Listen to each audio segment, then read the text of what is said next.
사랑하는 하일랜드 교회 성도 여러분, 안녕하십니까? 박현수 목사입니다. 요즘 한국 사람들이 많이 쓰는 단어들 중 하나는 꼰대입니다. 이 꼰대라는 말은 아주 오래전부터 사용하던 은어로서 옛날에는 아버지나 선생님 등 나이 많은 남자를 가리키는 말이었습니다. 제가 학창 시절에 선배들이 선생님을 지칭하여서 꼰대라고 부르던 기억이 납니다. 그러나 요즘에는 그 의미가 달라졌습니다. 지금은 자신의 구태의연한 사고방식을 타인에게 강요하는 사람들을 지칭하는 단어라고 합니다. 나이 든 사람들이 요즘 세대들을 보면 마음에 들지 않는 것들이 한두 가지가 아닐 것입니다. 그런 때에 나 때는 말이야 이렇게 시작하여 타인의 생각을 바꾸려고 한다면 꼰대라는 소리를 듣습니다. 저도 올해로 목사 안수를 받은 지 20년입니다. 그런데 요즘 신학생들, 전도사들, 그리고 막 안수받은 목사들을 보면 답답할 때가 많습니다. 그래도 나 때는 말이야 이렇게 시작하여 가르치려 하지 않는 것은 자칫 꼰대라는 소리를 들을 수 있기 때문입니다. 사람들은 시대가 변했다는 말을 합니다. 그래서 우리의 사고방식도 변해야 하고 우리의 생활방식 역시 변해야 한다고들 말합니다. 그러나 절대 변하지 않는 것이 있습니다. 그리고 그것은 하나님의 말씀 계명입니다. 마태복음 5장 18절에 보시면 진실로 너희에게 이르노니 천지가 없어지기 전에는 율법의 1.1획이라도 결코 없어지지 아니하고 다 이루리라 이렇게 말씀하셨습니다. 또한 풀은 마르고 꽃은 시드나 우리 하나님의 말씀은 영원히 서리라 이렇게도 말씀하셨습니다. 이처럼 하나님의 말씀 곧 우리에게 주신 율법과 계명은 변하지 않으며 우리는 하나님께서 주신 율례를 지켜야 합니다. 그러나 사람들이 제일 먼저 무시해도 된다고 생각하는 것은 사실 하나님의 말씀 율법입니다. 왜냐하면 우리의 구원이 율법의 행위에 대한 보상이 아닌 하나님의 은혜이기 때문입니다. 율법은 우리의 구원의 방편이 아니라 우리의 죄인됨을 깨닫게 하며 예수 그리스도의 은혜로 인도하는 초등교사이기 때문에 예수 그리스도의 은혜로 구원을 얻은 우리들은 더 이상 율법을 지킬 필요가 없다고 생각하는 것입니다. 예수님은 새 술은 새 부대에 담아야 한다고 하셨으니 이제는 시대가 변했다는 것입니다. 그러나 예수님은 내가 율법이나 선지자를 폐하러 온 줄로 생각하지 말라. 폐하러 온 것이 아니요 완전하게 하려 함이라 이렇게 말씀하셨습니다. 율법은 우리의 구원의 방편은 아닙니다. 율법을 지켜 행함으로 우리가 구원을 얻는 것은 아닙니다. 그럼에도 율법은 믿는 자들의 생활의 방식입니다. 하나님의 택하심을 입고 구원을 얻은 하나님의 자녀들이 살아가는 모습이 곧 율법입니다. 우리는 모두 죄인이기에 율법을 지켜 행할 능력이 없지만 하나님께서 택하시고 성령을 보내사 믿음으로 구원을 얻은 자들은 성령께서 율법대로 살게 하신다는 것입니다. 그렇게 율법은 무시될 것이 아니라 구원 얻은 자들이라면 율법을 지켜 행하게 되는 것입니다. 그러나 말씀드린 대로 시대가 변하였기 때문에 성경에 기록된 대로 그대로 지킬 수는 없습니다. 지금은 구약 시대처럼 짐승을 죽여 하나님께 제사할 수 없으며 부모에게 잘못했다고 하여 그 아들을 돌로 쳐 죽일 수 없기 때문입니다. 그럼에도 불구하고 우리는 율법을 사모하고 그 율법을 지켜 행해야 하는데 말씀의 원리를 지키고 형식은 바꾸는 것입니다. 율법의 가장 큰 원리는 하나님을 사랑하고 이웃을 사랑하는 것이라고 말씀하셨습니다.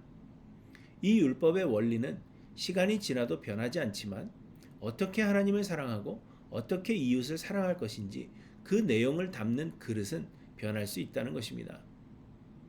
레위기 25장에는 안식년과 희년에 대한 규례를 말씀하십니다. 안식년과 희년의 규례는 이스라엘에서만 찾아볼 수 있는 이스라엘만의 독특한 규례입니다. 안식년은 7년에 한 번씩 돌아오는 해로 6년 동안은 농사를 하지만 7년째 되는 해에는 농사를 짓지 않아 땅을 쉬게 하는 제도입니다. 희년은 안식년을 7번 지낸 후에 50년이 되는 해입니다. 이 희년이 되면 땅을 쉬게 하는 것은 물론이요 모든 것이 제자리로 돌아가게 됩니다. 누군가에게 돈을 지불하고 땅을 샀는데 희년이 되면 땅은 원래의 주인에게로 돌아가게 됩니다.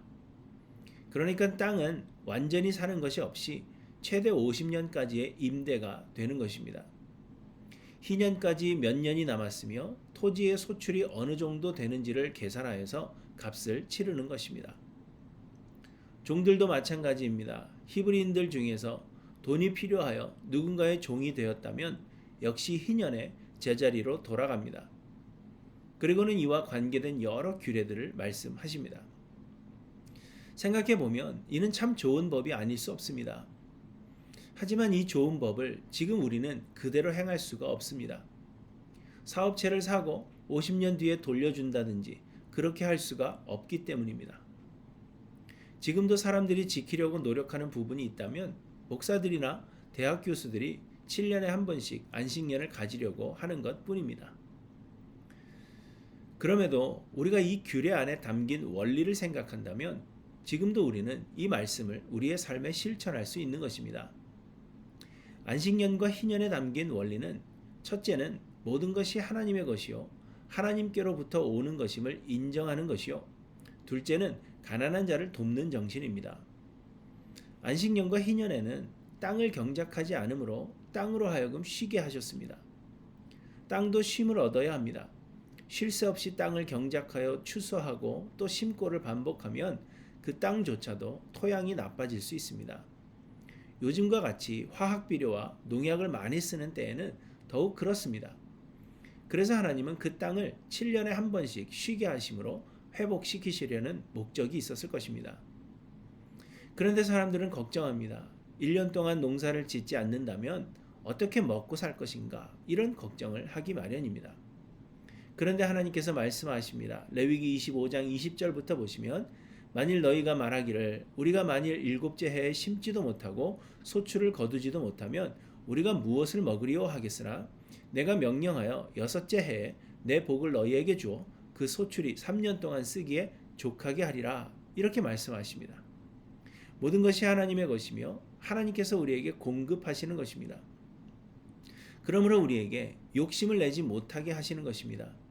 그리고 주인 되시는 하나님을 바라보고 공급하시는 하나님을 의지하게 하십니다. 우리는 우리의 일상에서 이 원리를 어떻게 지킬 것인지를 생각하여 현대에도 이 규례를 지킬 수 있는 것입니다. 그리고 이 법의 또 하나의 원리는 가난한 자들을 돌아보는 것입니다. 출애굽기 23장에 말씀하십니다. 너는 6년 동안은 너의 땅에 파종하여 그 소산을 거두고 제7년에는 갈지 말고 묵혀두어서 내 백성의 가난한 자로 먹게 하라. 파종하지 않아도 자라나는 열매는 가난한 자들의 몫입니다. 희년에 땅을 돌려주며 종들을 돌려보내면서 잊지 말게 하시는 것은 주변의 가난한 자들을 내버려 두지 말라 하시는 것입니다. 우리가 가진 모든 것이 하나님의 것이 우리의 것이 아닌 하나님의 것입니다. 하나님이 우리에게 베푸신 은혜입니다. 우리는 이를 잊지 말고 부족한 자들과 나누도록 하신 것입니다. 우리는 이 원리를 지금도 우리의 삶에 적용할 수 있습니다. 사랑하는 성도 여러분, 이처럼 시대는 변하지만 하나님의 말씀은 변하지 않습니다. 우리는 변해가는 시대에 하나님 말씀 안에 담긴 원리를 찾아서 우리의 삶에 적용함으로 하나님이 주신 규례를 지키며 살아야 합니다. 여러분, 우리의 삶은 어떠한지 돌아보시기 바랍니다. 그리하여 하나님의 자녀들로 살아가십시오. 주 말씀 내 발의 등이요 나의 길에 비치라. 주 말씀 내 발의 등이요 나의 길에 비치라. 길을 잃고서 나 두려울 때도 주님 항상 내 곁에 주님 계시니 두려움 없네. 나와 함께 하소서.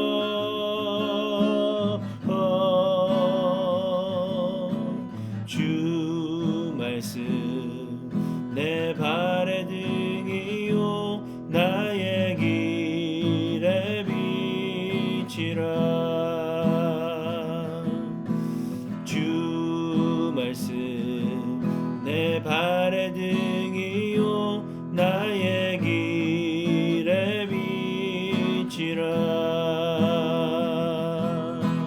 잊을 수 없네 그 영원한 사랑 나의 맘 방황하여도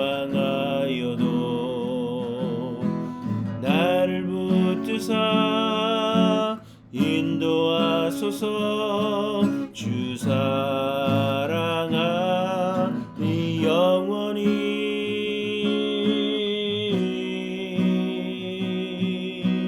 주 말씀 내 발의 등이요 나의 길에 비치라 주 말씀 내 발의 등이요 나의 길에 비치라 길을 잃고서 나 두려울 때도 주님 항상 내 곁에 주님 계시니 두려움 없네 나와 함께 하소서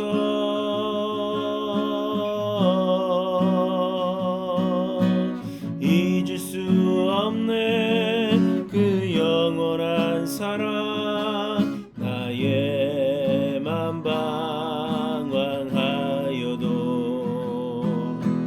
나를 붙드사 인도하소서 주 사랑하니 영원히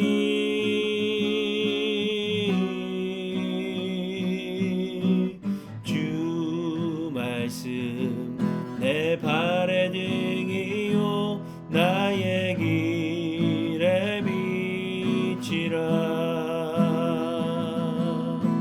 주 말씀 내 발의 등이요 나의 길에 비치라 주 말씀 내 발의 등이요 나의 길에 비치라 주 말씀 내 발의 등